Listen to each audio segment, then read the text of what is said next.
জীবনে এই প্রথম পতিতা পল্লীতে আসলাম, তাও আবার একটি বিশেষ উদ্দেশ্য নিয়ে।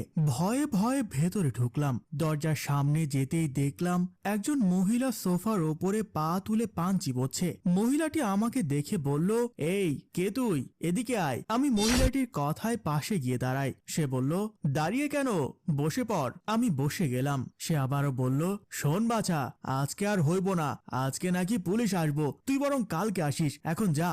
আমি বললাম, আসলে আমার খুব দরকার। তিনি বললেন, বললাম না হবে না, এখন চলে যা না বাপ। আমি বললাম, না যাব না, আগে শুনুন, এখানে নিঝুম নামের একটি মেয়ে আছে, আমার তাকেই দরকার। তিনি বললেন, আরে মিয়া, বললাম না এখন হইব না, আজকে পুলিশ আসবে, তুই এখন এখান থেকে চলে যা। আমি বললাম, দেখুন, আপনারা একটি মেয়ের জন্য যা নেন তার থেকে 10 গুণ টাকা আমি দেব, তাও আমার মেয়েটিকে দরকার। আমার কথা শুনে মহিলাটি কি যেন চিন্তা করলো এবং একটু পরে হাসি দিয়ে ডাক দিল, মালকা বানু, ও মালকা বানু, একটু এদিকে আয় তো।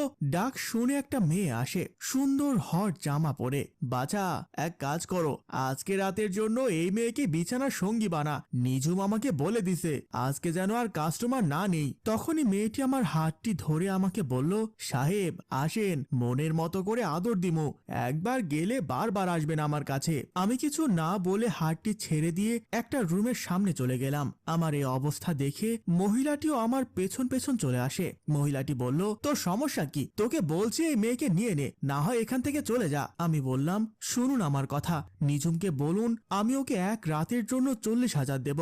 মহিলাটি টাকার কথা শুনে চোখ বড় বড় করে ফেললো, বলল, আচ্ছা বাছা, তুই অপেক্ষা কর, আমি নিঝুমকে বুঝিয়ে সুজিয়ে নিয়ে আসতেছি। এ বলে মহিলাটি রুমের ভেতরে চলে যায়। আমি দরজার সামনে দাঁড়িয়ে আছি। এমন সময় ভেতর থেকে মহিলাটি আমার সামনে নিঝুমকে নিয়ে আসলো। নিঝুমকে দেখে আমি হা করে তাকিয়ে আছি। প্রায় 8 বছর পর নিঝুমের সাথে আমার দেখা। সৌন্দর্যের দিকে এখনো ঠিক আগের মতোই আছে, কিন্তু হালকা মোটা হয়েছে। মেয়েটি বলল, বাছা, এই নে নিঝুমকে, আমাকে 20,000 টাকা দিবি, আর এই নিঝুমকে 20,000 টাকা দিবি, তাইলেই হবে। আমি তখন পকেট থেকে টাকা বের করে 20,000 টাকার একটা বান্ডিল মহিলাটির হাতে দিলাম, আর আরেকটি 20,000 টাকার বান্ডিল নিঝুমের হাতে দিয়ে ওকে নিয়ে নিষিদ্ধ পল্লী থেকে বের হলাম। রাত প্রায় অনেক হয়েছে।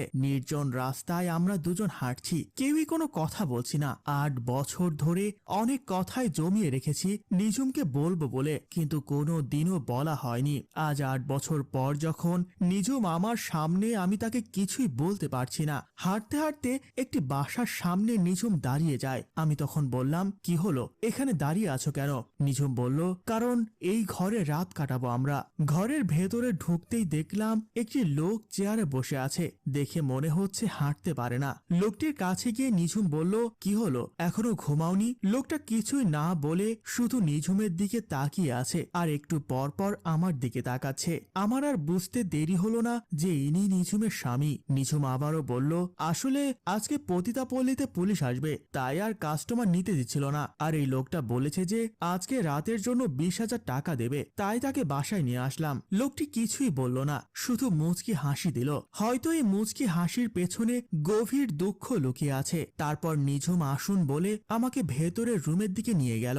রুমে গিয়ে খাটে বসতেই আমি বললাম, আচ্ছা আপনার নাম কি? নিঝুম বলল, দেখুন, রাত এখন প্রায় 2টো, সময় নষ্ট না করে তাড়াতাড়ি আপনার কাজ শুরু করুন, 6টার আগে কিন্তু আপনার এখান থেকে চলে যেতে হবে। এই বলে নিঝুম তার কাপড় খোলার জন্য রেডি হচ্ছে। এটা দেখে কেন জানি বুকে খুব ব্যথা অনুভব হচ্ছে। ঘোর কাটিয়ে বললাম, আমার যা ইচ্ছে তাই করব, আমি আজকে রাতের জন্য আপনাকে 20,000 টাকা দিয়ে কিনেছি। কথাগুলো বলতে অনেক কষ্ট হলো, কিন্তু তাও বললাম। নিঝুম বলল, আচ্ছা কি বলবেন বলুন, আপনার নাম কি? আমার নাম নিঝুম। আমি বললাম, আর সামনের রুমে যে ভদ্রলোক আছে উনি আপনার কি হন? নিঝুম বলল, উনি আমার স্বামী। আচ্ছা, এসব আজাইরা কথাগুলো না বলে আপনি আপনার কাজটি করলেই তো পারেন। কথাটি শুনেই আমি রুম থেকে বের হয়ে গেলাম। আমি নিঝুমের স্বামীকে নিয়ে ওনাকে ধরে রুমে ঢুকালাম। নিঝুম বলল, কি হলো, আপনি আবার ওনাকে ভেতরে ঢুকালেন কেন? আমি বললাম, আমি একটু আপনাদের দুজনের জীবনের গল্পগুলো জানতে চাই। নিঝুম বলল, দেখুন, আপনি যে কাজের জন্য এসেছেন সেই কাজ করে চলে যান প্লিজ। আমি কিছু না বলে ওর স্বামীর দিকে তাকালাম। উনি আমার দিকে অসহায় দৃষ্টিতে তাকিয়ে রইল। নিঝুম বলল, একটু সত্যি করে বলুন তো, আপনি কি কোনো পুলিশ নাকি সাংবাদিক? সাংঘাতিক। তারপর নিঝুমের দিকে এক নজরে তাকিয়ে মনে মনে বললাম, নিঝুম 8 বছর কি এতই বেশি? নিঝুম, তুমি কি আমাকে চিনতে পারছো না? তখনই নিজের পরিচয় গোপন রেখে বললাম, আমি আসলে একজন লেখক। নিঝুম হাসলো, হয়তো এই হাসির মধ্যে অনেক রহস্য লুকিয়ে আছে। তারপর আমার দিকে টাকাগুলো বাড়িয়ে দিল, বলল, এই নিন আপনার টাকা। আমি এই টাকাগুলো নিতে পারবো না। আমি বললাম, একজন গল্প কথক হিসেবে টাকাগুলো আপনার পাওয়ার অধিকার রয়েছে। নিঝুম আর কিছুই বলল না। নিঝুম বলল, আপনি একটু অপেক্ষা করুন, বলে রুম থেকে বেরিয়ে গেল। আমি ওর স্বামীর দিকে তাকিয়ে রইলাম। একটু পর নিঝুম একটি খাতা ও কলম নিয়ে রুমে আসে। তারপর আমাকে বলল, আপনি লেখক অথচ খাতা কলম কিছুই আনেননি, তাই আমি এগুলো আপনাকে দিলাম। আমি বললাম, আমি যদি এখন আমার জীবনে ঘটে যাওয়া ঘটনাগুলো লেখা শুরু করি তাহলে অনেক সময়ের প্রয়োজন হবে, বরঞ্চ আমি মোবাইলে রেকর্ড করব। আপনি বলুন, বাসায় গিয়ে ঠান্ডা মাথায় লিখব। নিঝুম বলল, আচ্ছা, আপনার এই লেখাগুলো কি কোনো খবরের কাগজে আসবে? আমি বললাম, জি, এগুলো খবরের কাগজে আসবে। আমি বিভিন্ন রকমের খবরের কাগজে লেখালেখি করি। আমি আমার লেখালেখির মাধ্যমে অসহায় মানুষদের সাহায্য করি। নিঝুম বলল, কিরকম সাহায্য করেন? নিঝুমের চোখে আমার জন্য স্পষ্ট বিশ্বাস দেখতে পেলাম। আমি বললাম, ধরুন আমি আপনাদের দুজনের জীবনে ঘটে যাওয়া ঘটনাগুলো লেখালেখির মাধ্যমে মানুষের কাছে উপস্থাপন করলাম, তখন সবাই আপনাদের অবস্থান বুঝতে পারবে এবং সাহায্যের জন্য এগিয়ে আসবে। নিঝুম বলল, আচ্ছা, আপনার এই লেখালেখির মাধ্যমে কি আমরা দুজন এই জায়গা থেকে মুক্ত হতে পারি? আমার আর বুঝতে বাকি রইল না যে নিঝুম আর ওর স্বামীর সাথে এতদিন অনেক অন্যায় হয়েছে, কিন্তু কি অন্যায় হয়েছে সেটা আমার থেকে জানতে হবে। আমি বললাম, অবশ্যই আপনারা দুজন এখান থেকে মুক্ত হতে পারবেন। নিঝুম বলল, কিন্তু তার আগে আমার থেকে ঘটনা তো জানতে হবে, তাই না? তাহলে শুনুন। নিঝুম আর দেরি না করে সব ঘটনা বলা শুরু করলো। আমিও আমার মোবাইলে রেকর্ডিং করা শুরু করলাম। 8 বছর আগে বাবা মায়ের কথার বিরুদ্ধে গিয়ে আমি রোহানকে বিয়ে করেছিলাম। তখন আমি 10ম শ্রেণীতে পড়তাম। রোহানও আমার সাথে একই ক্লাসে পড়তো। আমার এক বন্ধুর সাহায্যে ফেক জন্ম নিবন্ধন বানিয়ে আমরা বিয়ে করেছি। বাবা মা যখন আমাদের সম্পর্কের কথা জানতে পারে তখন আমরা দুজন পালিয়ে যাওয়ার সিদ্ধান্ত নেই। পালিয়ে যাওয়ার সময় মনে হয়েছিল জীবন ধারণ করা অনেক সহজ, কিন্তু প্রতিনিয়ত আমাদের দুজনকে অনেক কষ্ট সহ্য করতে হয়েছে। আমি বললাম, সব ঘটনা যদি একটু খুলে বলতেন তাহলে ভালো হতো। নিঝুম আবারও বলল, ঘর থেকে পালিয়ে আসার পর আমরা দুজনে সিদ্ধান্ত নিলাম যে আমার বন্ধুর বাসায় কিছুদিন থাকবো, আর সেখান থেকে রোহান কাজের সন্ধান করবে। কাজের সন্ধান করতে করতে প্রায় 1 সপ্তাহ চলে গেল। 1 সপ্তাহ পর রোহান একটি গার্মেন্টস কোম্পানিতে কাজ পেল। এভাবে প্রায় 5-6 মাস খুব ভালোই কাটলো। আমাদের সংসারে টাকা না থাকলেও ভালোবাসার কোনো কমতি ছিল না। এতটুকু বলে নিঝুম চুপ হয়ে গেল। আমি বললাম, কি হলো বলুন? সে আবারও বলল, 5-6 মাস পর একদিন রাতে রোহানের অ্যাক্সিডেন্ট হয়। অ্যাক্সিডেন্টে রোহান তার পায়ে বেশ ব্যথা পায়, কথা বলার শক্তিও হারিয়ে ফেলেছিল। তখন থেকে শুরু হয় আমাদের জীবনের আরেকটি অধ্যায়। রোহান যে গার্মেন্টস কোম্পানিতে কাজ করত, আমিও সেখানে কাজ করার সিদ্ধান্ত নিলাম। সপ্তাহ 2 সপ্তাহ কাজ করার পর আমার আর বুঝতে বাকি রইল না যে গার্মেন্টস কোম্পানির মালিক খুবই খারাপ। গার্মেন্টসের মালিক শফিক সাহেব আমাকে তার অফিসে ডাকে। আমি উনার চেম্বারে গেলে উনি উঠে আমার পাশে আসে। উনি আমার স্পর্শকাতর জায়গায় স্পর্শ করছে। আমি মুখ বুঝে সহ্য করে আছি। আর না পেরে বললাম, স্যার, কি শুরু করলেন? এরকম আচরণ করলে কিন্তু আমি এখানে আর কাজ করব না। আপনি এমনটা করতে পারেন না। তখনই শফিক সাহেব বলল, বেশ কথা বলতে শিখে গেছো তাহলে। শোনো, রাত 8টার দিকে আমার সাথে দেখা করবে, আর হ্যাঁ, তুমি একা আসবে। কথাটি শুনে কেন জানি খুব ভয় হচ্ছিল। আমি আর কিছু না বলে বের হয়ে গেলাম। আমার বেশ ভয় লাগছে বলে সেদিন আমি রোহানকেও আমার সাথে নিয়ে গেলাম, কিন্তু কে জানতো ওই দিনের পর থেকে আমার পৃথিবী সম্পূর্ণ পাল্টে যাবে। এতটুকু বলে নিঝুম আবারও থেমে গেল।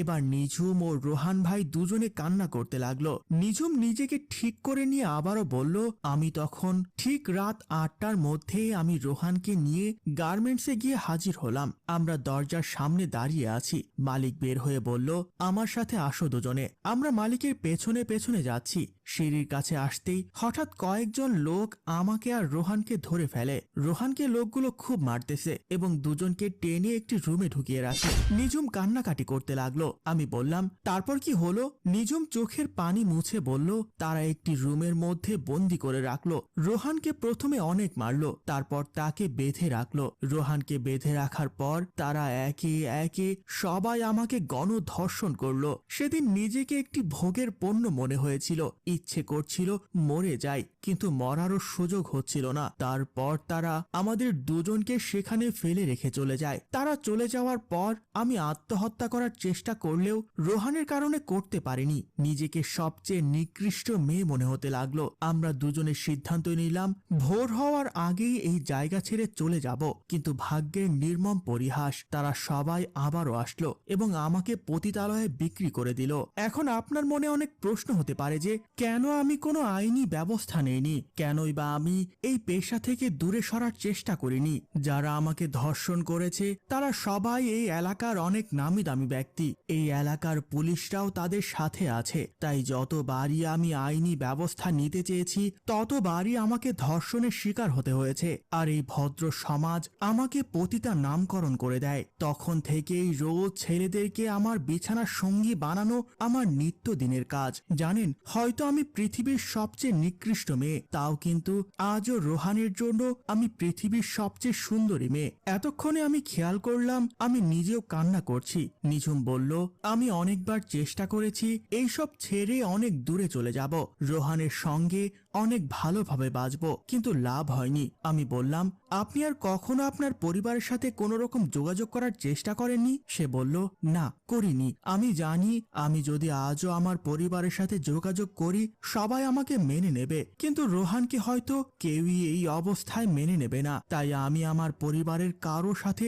কোনো রকম যোগাযোগ করিনি। আমি বললাম, তাহলে এখন উঠি? নিঝুম আমার দিকে জিজ্ঞাসু দৃষ্টিতে তাকিয়ে রইল। আমি বললাম, আপনি চিন্তা করবেন না, খুব জলদি আপনারা দুজন এই বিপদ থেকে মুক্তি পাবেন। নিঝুমের কথাগুলো শুনে আমি নিস্তব্ধ হয়ে গেলাম। অনেক কিছুই বলার ছিল, কিন্তু কিছুই বলতে পারলাম না। আচ্ছা, আমি আসি, তোমাদের জীবনের সুখ ফিরিয়ে আনার চেষ্টা করব বলে আমি বের হয়ে গেলাম। আর কিছু চাপা কষ্ট লুকিয়ে আমাদের গল্প এখানেই শেষ হয়। সম্মানিত ভিউয়ার্স, আসলে মানুষের জীবনে কোন সময় কি ঘটে তা কেউ আগে থেকে জানে না। সে কি পারবে তাদের সুখ ফিরিয়ে দিতে? মেয়েটি আসলে লোকটির কি হয় কমেন্টে জানাবেন।